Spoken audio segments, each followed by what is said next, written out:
এখানকার লোক তো ভুলবে না, আর আমিও ভুলবো না,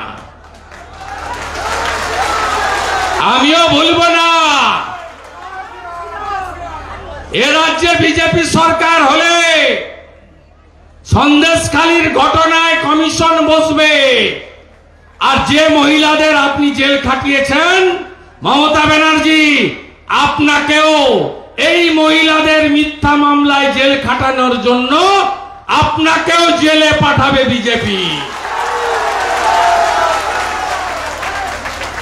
বদলা তো নেব, সুদ সহ নেব, আইন মেনে নেব, সংবিধানের মধ্যে থেকে নেব। আমাকে হারাতে গেছিল কলকাতা থেকে,